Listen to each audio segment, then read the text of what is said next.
Hi friends, నేను మీ Anil Kumar. Telugu subject అంటే చాలా మందికి సులభం అనిపిస్తుంది. కానీ నిజం చెప్పాలంటే సులభంగా కనిపించే తెలుగు సబ్జెక్ట్లోనే చాలామంది మార్కులు కోల్పోతున్నారు. ఎందుకంటే వాళ్ళు తెలుగును చదువుతున్నారు కానీ తెలుగును అర్థం చేసుకోవడం లేదు. మీరు ఈ వీడియో చూస్తున్నారంటే మీరు తెలుగులో 30/30 తెచ్చుకోవాలని కోరుకుంటున్నాను. మరియు నేను మీకు హామీ ఇస్తున్నా, ఈ వీడియో చివరి వరకు చూడగానే మీకు తెలుగు మీద కొత్త దృష్టి వస్తుంది. నేను ఈ వీడియోలో చెప్పబోయేది ఏమిటంటే తెలుగు సిలబస్ ఏంటి, దాన్ని ఎలా చదవాలి, కొత్త బుక్స్ చదవాలా, పాత బుక్స్ చదవాలా, దేని మీద ఎక్కువ ఫోకస్ పెట్టాలి, ఎలా రివిజన్ చేస్తే 30/30 మార్క్స్ రావచ్చో అన్నీ క్లియర్గా స్టెప్ బై స్టెప్ నేర్పబోతున్నాను. మీరు నిజంగా తెలుగులో ఫుల్ మార్క్స్ తెచ్చుకోవాలనుకుంటే ఒక్కసారి ఈ వీడియోను చివరి వరకు స్కిప్ చేయకుండా చూడండి. ఎందుకంటే నేను చెప్పే చిన్న టిప్స్ మీకు 30/30 మార్కులు ఇవ్వగలిగే మ్యాజిక్ అవుతాయి. ముందుగా మీరు ఇంకా నా ఛానల్ని సబ్స్క్రైబ్ చేయకపోతే వెంటనే చేయండి. మీకు ఈ వీడియో నచ్చితే చివరిలో లైక్ చేయడం, మీ ఫ్రెండ్స్ అండ్ గ్రూప్స్కి షేర్ చేయడం మర్చిపోవద్దు. మొదటగా మనము తెలుగు సిలబస్ అంటే ఏంటో మాట్లాడుకున్నాం కదా. తెలుగు సిలబస్లో 4 భాగాలు ఉంటాయి. ఫస్ట్ వన్ ఈజ్ పఠనావగాహన, రెండవదిగా తెలుగు వాచకాలు, మూడవదిగా పదజాలం, నాలుగవదిగా భాషాంశాలు. సార్, ఈ 4 పఠనావగాహనలో ఏమి ఉంటాయి? ఇందులో నుంచి 2 బిట్స్ రావడం జరుగుతుంది. It means 2 marks. ఇందులో అపరిచిత పద్యం మరియు అపరిచిత గద్యం అనేటువంటి 2 భాగాలు ఉంటాయి. ఈ అపరిచిత పద్యంలో ఒక పద్యం ఇచ్చి ఆ పద్యాన్ని ఎవరు రచించారు అని అడుగుతారు. దీనికి సింపుల్గా మీరు సమాధానం కనిపెట్టవచ్చు. అది ఎలా? సుమతి అని ఉంది అనగానే మీకు ఎవరు గుర్తొస్తారు? పద్యం చివరిలో పద్యనే కదా. తెలుగు బాల అనగానే ఎవరు గుర్తు రావాలి? కరుణశ్రీ గుర్తు రావాలి. భాస్కర్ అనగానే ఒకసారి గుర్తొచ్చాడా? మారద వెంకయ్య గుర్తు రావాలి. ఈ విధంగా పఠనావగాహనలో అపరిచిత పద్యం నుంచి ఒక 2 బిట్లు అడగడం జరుగుతుంది. ఇక రెండవదిగా అపరిచిత గద్యం. ఇందులో ఒక పారాగ్రాఫ్ ఇస్తాడు, అందులో నుండే డైరెక్ట్ బిట్ అడుగుతాడు. సో సింపుల్గా మీరు పఠనావగాహనలో ఈజీగా 2 మార్క్స్ తెచ్చుకోవచ్చు. ఇక రెండవదిగా తెలుగు వాచకాలు. ఇక్కడ మనకి ఎవరైతే సిలబస్ ఇచ్చిందో వాళ్ళు 6th to 10th అని చెప్పేసి క్లియర్గా మెన్షన్ చేయడం జరిగింది. ఫ్రెండ్స్ గుర్తుపెట్టుకోండి, 6th to 10th క్లాస్. ఇందులో ఏమేమి ఉంటాయి సార్ అంటారు. ఇందులో ప్రక్రియలు ఉంటాయి. సార్ ప్రక్రియలు అంటే ఏంటి, అవి ఎక్కడ ఉంటాయని మీకు డౌట్ రావచ్చు. ప్రక్రియలు అంటే ఏంటనగానే మనకి టెక్స్ట్ బుక్ ఓపెన్ చేయగానే మనకి ఇండెక్స్ ఉంటుంది, విషయ సూచిక. అంటే ఆ టెక్స్ట్ బుక్లో ఏ ఏ పాఠాలు ఉన్నాయని మొదటగా మీకు పాఠం పేరు ఇస్తాడు. ఫర్ ఎగ్జాంపుల్ అమ్మఒడి అని పాఠం ఉంది 6th క్లాస్లో.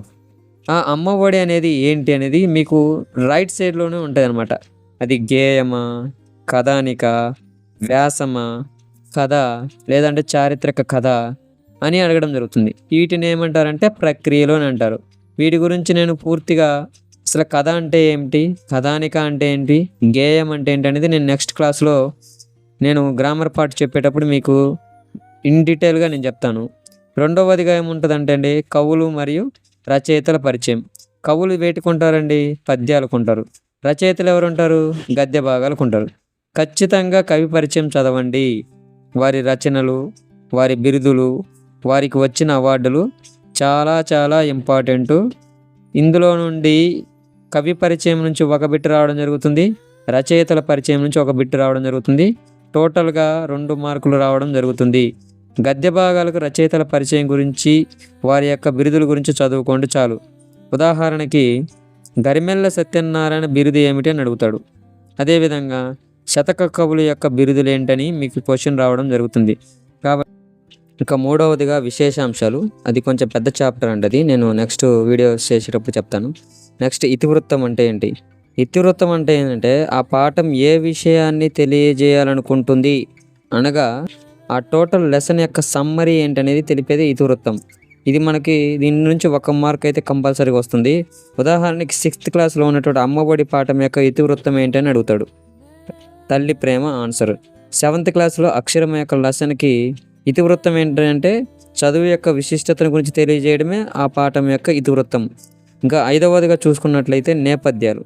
నేపథ్యం అంటే ఏంటంటే ఆ పాఠం ఏ సందర్భంలో జరిగింది, ఏ సందర్భంలో ఆ పాఠాన్ని మనకు తెలియజేయడం జరిగింది అనేది నేపథ్యం అనేది తెలియజేయడం జరుగుతుంది.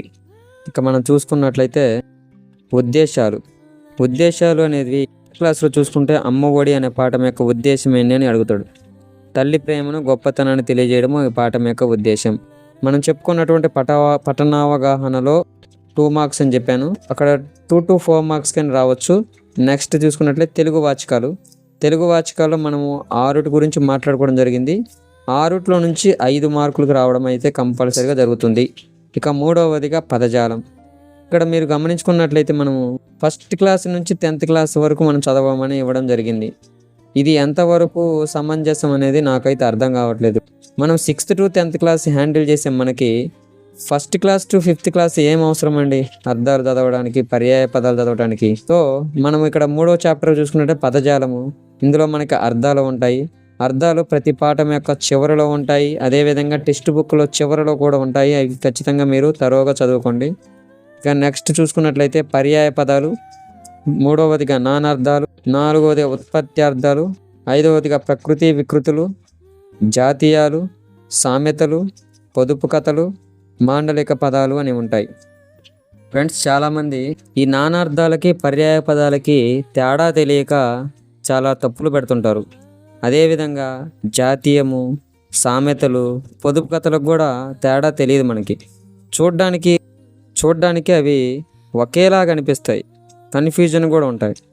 వీటన్నిటికీ నేను ఎప్పుడైతే 6th to 10th class grammar part start చేస్తానో మీకు డాన్ షూర్ అందులో బిట్లు వచ్చే విధంగా నేను ఎక్స్ప్లెయిన్ చేస్తాను. మీరు ఈ వీడియోని చివరి వరకు చూసినట్లయితే అది మీ తెలుగుకి, మీ టెట్లో మార్కులకి ఖచ్చితంగా ఇది బూస్ట్ అవుతుంది. ఎవరైతే ఎస్ఏ వాళ్ళు ఉన్నారో గుర్తుపెట్టుకోండి, ఇది మీకు చాలా ఉపయోగకరమైనటువంటి వీడియో. ఎలా మీకు మంచి మార్కులు తీసుకురావాలని చెప్పేసి నేను దీని మీద ఎన్నో రోజులు స్టడీ చేశానండి, ఈ గ్రామర్ పార్ట్ ఎలా చెప్పాలి ఏంటి అనేది. కాబట్టి మీరు వీడియోని చివరి వరకు చూడడం మాత్రం మర్చిపోకండి. ఇక నెక్స్ట్ చూసుకున్నట్లయితే మనకి భాషాంశాలు. చివరిగా 4th మనకి ఏమంటండి భాషాంశాలు. ఇందులో వ్యాకరణ పరిభాషక పదాలు ఉంటాయి. అందులో సత్సమం, తద్భవం, ఆగమం, ఆదేశం, నిత్యం, వికల్పం, బహుళం, తృతప్రకృతం, ప్రాతిపదిక, ప్రత్యయం, భాషా భాగాలు, విభక్తులు మొదలైనవి ఇందులో ఉండడం జరుగుతుంది. నెక్స్ట్ చూసుకున్నట్లయితే సందులు, అదేవిధంగా నిర్వచనాలు. సందులు 2 రకాలు ఉంటాయి. ఒకటి సంస్కృత సందులు, అదేవిధంగా తెలుగు సందులు ఉంటాయి. సంస్కృత సందులు అనేవి చాలా ఇంపార్టెంట్ అండి. ఇందులో నుంచి కనీసం 2 మార్క్స్ రావడానికి అవకాశం ఉంది. అదేవిధంగా వ్యాకరణ పారిభాషిక పదాల నుంచి కూడా 2 మార్క్స్ వస్తాయి. ఫ్రెండ్స్, మనకి ఇక్కడ తెలుగు సందులో చూసుకున్నట్లయితే చివరిలో మాత్రమే అంటే ఇక్కడ ఏదైతే సందుల గురించి అడిగాడో ఆ సందుల నుంచే బిట్లు రావడం జరుగుతుంది. మీరు ఏదో ప్రైవేట్ పబ్లికేషన్ తీసుకొని పూర్వంలో ఉన్నటువంటి బిట్స్ అన్ని చేసుకుంటూ సమయాన్ని వృధా చేసుకోకండి దయచేసి. ఇందులో ఏ సందులు ఇచ్చాడో ఆ సందుల వరకు చదువుకొని వెళ్ళండి. 99% సిలబస్ దాటి ఇవ్వడం అయితే జరగదు. నెక్స్ట్ చూసుకున్నట్లయితే సమాసాలు. ఈ సమాసాల యొక్క నిర్వచనాలు ఏంటి? ద్వంద్వ సమాసం అంటే ఏంటి? ద్విగు సమాసము, తత్పురుష సమాసం, కర్మధారయ సమాసం, బహువ్రీహి సమాసం, అవిభవ సమాసాలు. ఇంతవరకు మాత్రమే చదువుకోండి సమాసాలు. ఛందస్సు, వృత్తములు, ఉత్పలమాల, చంపకమాల, శార్దూలం, మత్తేవం. అంతేగాని కొంతమంది ప్రైవేట్ పబ్లికేషన్స్లో ఆట వెలది, తేటగీతి ఇంకా చాలా ఉంటాయండి. అవన్నీ చదువుకుంటూ లేనిపోని తలనొప్పులు తెచ్చుకుంటారు. అవి అవసరం లేదండి. మనకి ఇక్కడ ఏదైతే సిలబస్లు ఇచ్చాడో అంతవరకు చదువుకోండి. నెక్స్ట్ చూసుకున్నట్లయితే అలంకారాలు. ఇందులో 2 రకాలు ఉంటాయండి. ఒకటి శబ్దాలంకారాలు, 2 అర్థాలంకారాలు అంటారు. ఇక్కడ బిట్ వాడు ఎలా ఫ్రేమ్ చేస్తాడంటే ఈ క్రింది వానిలో శబ్దాలంకారం కానిది అని అడుగుతాడు. మనకు అప్పుడు శబ్దాలంకారాలు ఏమేమి వస్తే చూసుకోవాలి. కానీ మనం ఏం చేస్తామంటే శబ్దాలంకారాలను పక్కన పడేసి వృత్యానుప్రాస, చేకానుప్రాస ఇవన్నీ నేర్చుకుంటాం. కానీ అవి అర్థాలంకారాల, శబ్దాలంకారాలు మనకు తెలియదు. ఇక్కడే చాలామంది తెలుగులో తమ మార్కులు కోల్పోవడానికి ఎక్కువ అవకాశం ఉన్నటువంటివి. కొంతమందికి ఒక డౌట్ ఉంది, సార్ బుక్స్ కొత్తవి చదవాలా పాతవి చదవాలా? ఫ్రెండ్స్, 2024 సిలబస్ ప్రకారము 6th to 9th మనము కొత్తవి చదవడం జరిగింది, 10th క్లాస్ ఓల్డ్ చదవడం జరిగింది. కానీ 2025 జరిగే టెట్కి 10th క్లాస్ 2023లో రిలీజ్ అయిన కొత్త టెక్స్ట్ బుక్లు మాత్రమే చదవాలి, పాతది అవసరం లేదు. సో దేని మీద ఎక్కువ ఫోకస్ పెట్టాలని కూడా డౌట్ రావచ్చు. దేని మీద ఎక్కువ ఫోకస్ పెట్టాలంటే మనం గ్రామర్ చదివేటప్పుడు 6th to 10th class text బుక్లో చాలా చిన్న చిన్న టాపిక్స్ కూడా ఉంటాయి. వాటిని మనము ఎక్కువగా ఫోకస్ చేయాల్సిన అవసరం లేదు. సో దేని మీద ఎక్కువ ఫోకస్ చేయాలి, ఎలా చేయాలనేది మనం నెక్స్ట్ వీడియో గ్రామర్ పార్ట్ చేసేటప్పుడు మీకు క్లియర్గా చెప్తాను. తర్వాత చూసుకున్నట్లయితే క్రియలు రకాలు. ఇందులో క్వార్థం, అదేవిధంగా చేదర్థకం, చిత్రార్థకం, అప్యర్థకం వాక్యం అని ఉంటాయి. ఇందులో నుంచి బిట్టు రాకుండా టెట్ పేపర్ అనేది ఉండదు. తర్వాత వాక్యాలు, అదేవిధంగా భేదాలు. సామాన్య వాక్యం అంటే ఏంటి, సంయుక్త వాక్యం అంటే ఏంటి, రెండు సంయుక్త వాక్యాలు కలిస్తే ఏమవుతుంది, రెండు సామాన్య వాక్యాలు కలిస్తే ఏమవుతుంది, అదేవిధంగా ఆశ్చర్యార్థక వాక్యాలు ఏంటి, ప్రశ్నార్థక వాక్యం అంటే ఏంటి, కర్తరి అని కర్మరి అంటే, తర్వాత వ్యతిరేకార్థ వాక్యాలు అంటే ఏంటి, ప్రత్యక్ష పరోక్ష కథనాలు. మనకి ఇంగ్లీష్లో చూసుకున్నట్లయితే వీటిని యాక్టివ్ వాయిస్, ప్యాసివ్ వాయిస్ అంటారు. సో ఇలాంటివన్నీ కూడా మనకి ఉండడం జరుగుతుంది. వీడియో చివరి వరకు చూసినందుకు ధన్యవాదాలు. చూడండి, ఏదైతే వీడియో చేస్తున్నానో అది మీకోసమే చేస్తున్నాను. మనం రోజులో ఎన్నో వ్యర్థమైన వీడియోలన్నీ చేసుకుంటుంటాం. అవి ఏమాత్రం మనకి డిఎస్సికి ఉపయోగపడవు, టెట్కి ఉపయోగపడవు, మన జీవితానికి ఉపయోగపడినటువంటివి. ఇలాంటి మంచి మంచి వీడియోస్ చూడడం వల్ల, షేర్ చేయడం వల్ల మీరు నలుగురికి సహాయం చేసిన వాళ్ళు అవుతారు. మీకు మంచి మార్కులు రావడం జరుగుతుంది. డిఎస్సిలో మీరు మంచి జాబ్ తెచ్చుకోవడానికి జరుగుతుంది. చివరిగా ఫ్రెండ్స్, తెలుగు అనేది కేవలం సబ్జెక్ట్ కాదు, మన భావాల భాష. అది దాన్ని అర్థం చేసుకున్న వాడికి మార్కులు ఆటోమేటిక్గా వస్తాయి. అదేవిధంగా పుస్తకాన్ని ఎన్నిసార్లు చదివావో కాదు, ఒక్కసారి చదివినా దానిని ఎంత లోతుగా అర్థం చేసుకున్నావో అదే తేడా తెస్తుంది. మార్కులు రావాలంటే పేజీలు తిప్పడం కాదు, ఒక్కో పేజీని మనసుతో చదవడం నేర్చుకో. చివరిగా ఫ్రెండ్స్, ఒక్క వీడియోతో మార్పు రాదు, కానీ ఒక్క మార్పు నీ జీవితం మొత్తం మార్చగలదు. ఈ వీడియో నీలో ఆ మార్పుకు కారణమైతే నీ సపోర్ట్కి ఒక లైక్, నీకు ఉపయోగపడిందంటే కామెంట్ చేయి. ఇంకా రాబోయే టిప్స్, క్లాసెస్ కోసం సబ్స్క్రైబ్ చేయడం మర్చిపోకు.